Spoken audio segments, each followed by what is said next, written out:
The former head of the West German military intelligence has revealed secret details of a 1949 US-German treaty. In his book, The German Card, Gerd-Hельmut Komossa accuses America and its allies of deliberately suppressing the nation's sovereignty. Our teacher Katerina Grachova reports from Berlin. Looking around Berlin these days, you wonder if there is anywhere else with so much freedom of expression. 20 years after the wall fell and the most painful wounds have healed, there seems to be no more uncomfortable truths left for Germans. Yet some still manage to come up with hot potatoes. The biggest from the former head of the intelligence service in West Germany. In Gerd-Hельmut Komossa's book, The German Card, he claims Germany has until now been controlled by the United States and its allies and was even viewed as a possible target. At a NATO meeting, I realized that a possible plan was for the alliance to hit the largest dam in West Germany with a nuclear bomb. If strikes had taken place, a great number of civilians would have died. The retired general details a secret pact he alleges was signed in 1949 between Germany and the US and will be in force for another 90 years.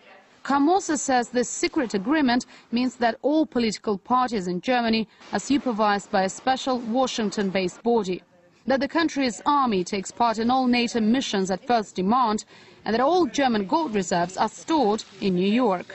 For some, though, the content of the book is nothing new. Remember the proposal of Prime Minister Putin to Germany to share with Russia the natural gas trading throughout Europe. It was done a couple of years ago, and German leadership answered this exactly the same way as German leadership answered the Soviet note of 1952, silence. But what is the reason for Germany not to participate in such a lucrative business as a natural gas trading throughout Europe through German network? Of course, somebody had to advise them not to rush immediately. Surprisingly, it was a small publisher from Austria, not Germany, who first became interested in the script.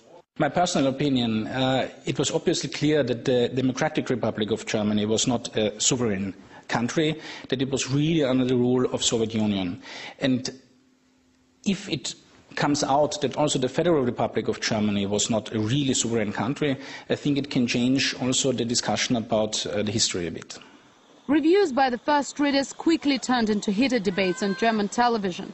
The author was bombarded with criticism for doubting democratic principles brought to the country by the West.